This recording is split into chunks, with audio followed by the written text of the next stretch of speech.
Hey guys, it's Ryan Heavy Metal Hansen, and it is Thursday night at about 11 o'clock, and I have just come back from seeing the new Star Trek movie. Star Trek 11, Star Trek 0, whatever you want to call it. Directed by Mr. J.J. Abrams of Lost fame. And the writer of Forever Young, one of my favorite Mel Gibson movies. Anywho, as you're probably thinking, being that I'm a huge Trekker, you're assuming I'm going to hate the movie right off the bat.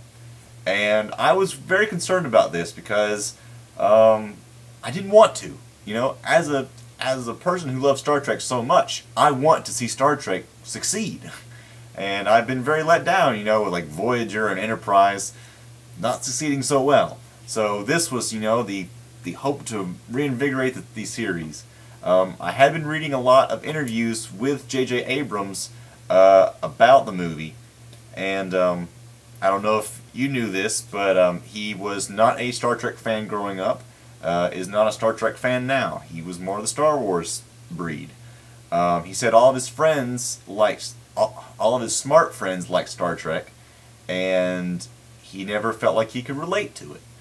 So he never got into it, and the only reason he did this movie was basically because he was offered several different titles that he could direct, and he just decided, if I can do a Star Trek movie, I guess I'll do it. And so he really did not want to stick to the traditional Star Trek style, and that of course made me and many other Star Trek fans very nervous, because we're used to seeing the Gene Roddenberry way of doing Star Trek, which is work together, strive for a better future, and you know, make it positive. The new movie is it is a good movie. I would give it, say, a C plus, a B minus. The visuals are, you know, giant, epic, and very sleek and look good.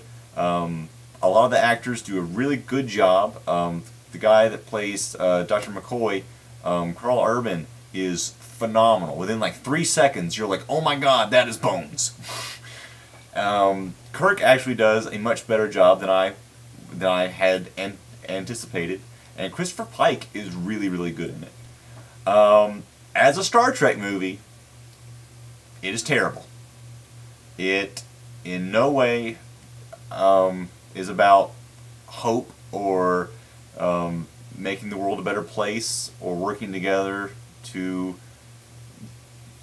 bring unity to the universe. It is about death and revenge and destruction and killing and hatred. You can go see it, and that's exactly what it is. So, as a Star Trek movie, it is a terrible Star Trek movie. As a motion picture, if you've never seen Star Trek, you actually might like it.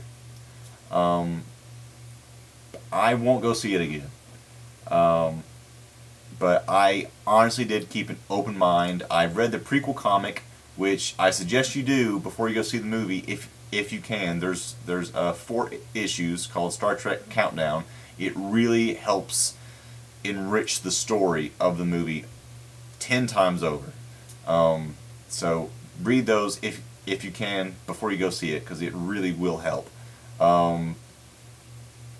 Yeah, so that's it. If you've never seen Star Trek and you just want to go see a good action movie, go see it. I think you'll like it. If you're a Star Trek fan, go see it and talk to me about how many plot holes there are. Alright, well, I'm Ryan. You guys are great. And make the world a better place, because we all need to love one another. Okay, engage.